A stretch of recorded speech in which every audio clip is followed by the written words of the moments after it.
All right, league members, it's time to move into our next tier of the fantasy football power rankings. And the title of this tier is It's Getting Late Early.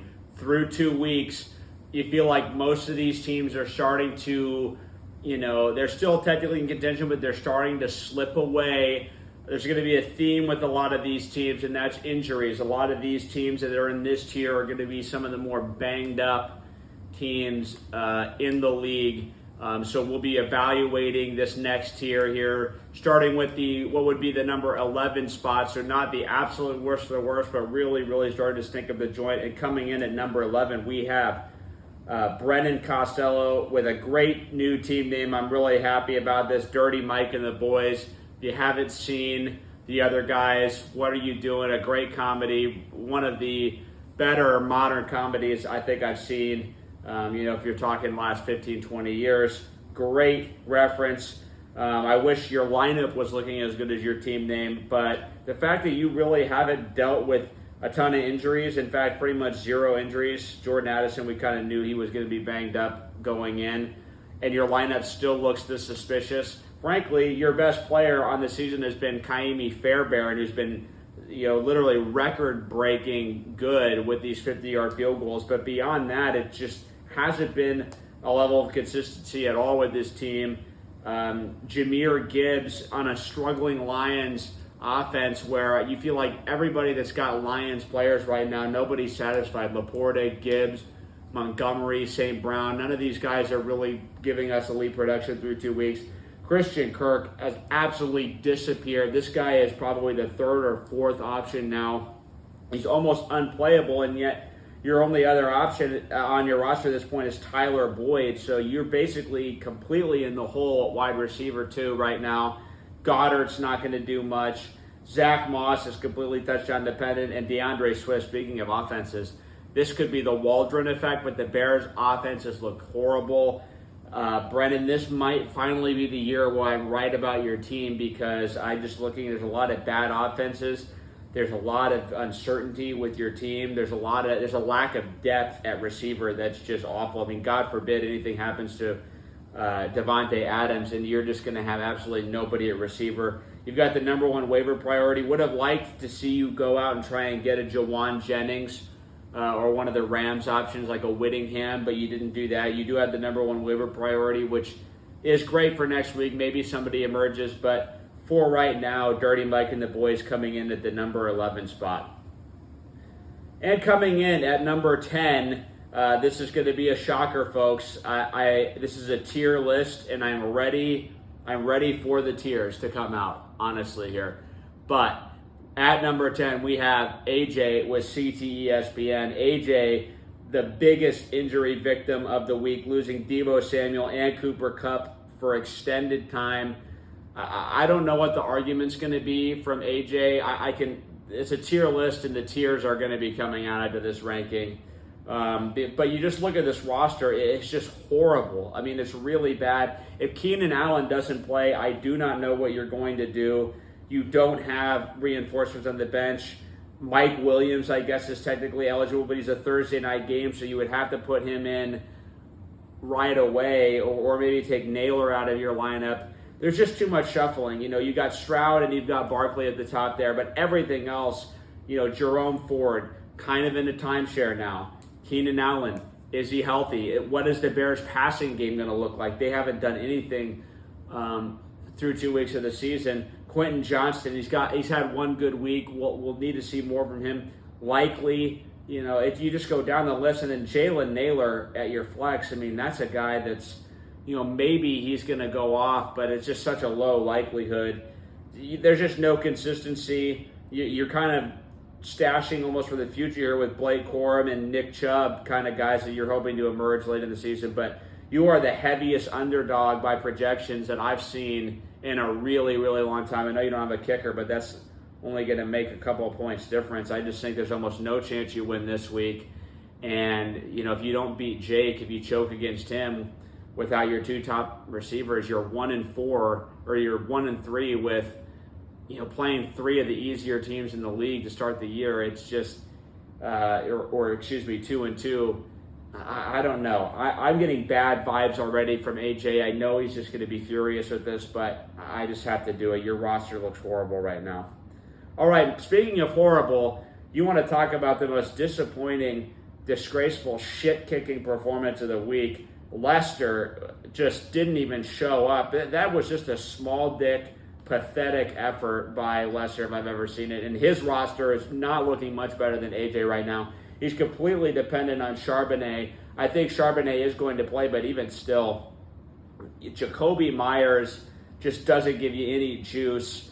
You know, you're looking for Geno Smith to give you a lot. You know, maybe he will. He had the big play, you know, where they just forgot to cover DK Metcalf. And yet, even though that looked like it could be one of his best games of the year, only 18.8 points. That's an okay effort, but if that's going to be one of your best games of the year, that's not a great sign. David Montgomery, again, another guy that's he's been fine, but, you know, ETN has not been that great. And DJ Moore, got to get in the Waldron effect, kind of a Metcalf-esque start to the year for Moore, where he's just not getting the ball at all with Waldron's offense.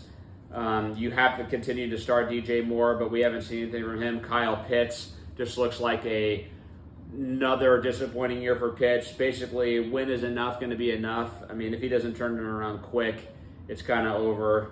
You know, Leicester's team projected 91 points right now. That's really, really awful.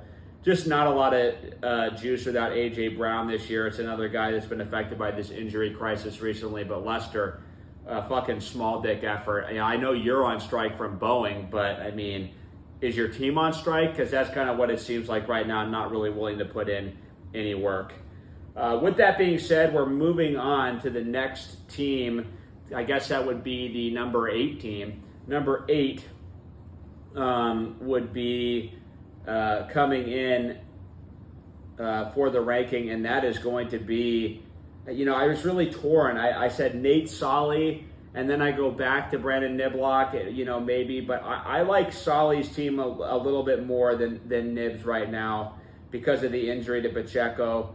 So I'm going to have Nibs here. With this Brandon Niblock character. We're talking about Brandon Ayuk signing the extension. He's the steal of the draft, and then he's just been a complete pumpkin in your lineup. You've been affected by injuries directly with Pacheco, but also an indirect injury concern with Jalen Waddle just not going to have the returns. I mean, this Miami passing offense for the next couple of weeks could look very grim. You've got a very tough matchup against Gabo's team, which is surging right now. I kind of like Gabo in terms of his potential. I think Jawan Jennings could outscore Brandon Ayuk, which he's done over the course of the year so far. Maybe, you know, it's definitely within the range of outcomes. With Nib's team, you know, Ramondre has been really solid, but without Pacheco, you're forced to start Javonte Williams in a Denver backfield that I think they're going to be behind early against Tampa. I just don't love that at all for you. And then, like I said, Waddle is suspect. Ayuk hasn't broken out yet. You're 0-2. If you fall to 0-3, this could be a Bates-level disaster in terms of my number 1 ranked team for 2 years in a row, just completely falling off the map. This is so huge for you, and, you know, I hope it works out for you. But right now, I'm not liking this team with Brandon Niblock right now. And then the final team for our tier coming in is going to be Nate Solly. This is sort of where you're almost a fringe contender, but you're not quite there yet. Catch me on COD. Really unlucky last week. You got just absolutely destroyed by Darnell Mooney after it looked like you were going to pull off the victory. I overall like this team. Now, I just think you're in a terrible matchup with Cam, who we're going to talk about much later. Cam is just really separated himself from most of the other teams in this league, really has been consistent over the course of the season with his guys. And on the flip side, Nate Solly has just gotten the shit end of the stick. You know, unfortunate that he has to now start. Xavier Worthy is extremely streaky at the flex spot. You know, maybe Rico Dowdle or Carson Steele could do something. I honestly feel almost better about Rico Dowdle than I do about Steele, who I don't think they're going to trust Steele that much. I think it's going to be more of a P. Ryan backfield. But the Nacua injury really kind of hurts your depth a little bit. But I still think there's potential for Nate Solly, given that Kyler Murray, Jonathan Taylor, and James Conner. I feel like that gets him a really solid floor. And if Brown is going to be out for an extended period of time, that kind of elevates Devontae Smith into a borderline wide receiver 1. So that's really the big difference between Nate Solly and Brandon Niblock right now. I just think Nate has maybe one more good piece on his team. Both of those teams have very difficult matchups. Solly up against Cam, and then Nibs going up against Gabo. So that's going to round out this portion of the list. This tier, the it's getting late early tier, where you're flirting with that next tier down if you lose this week.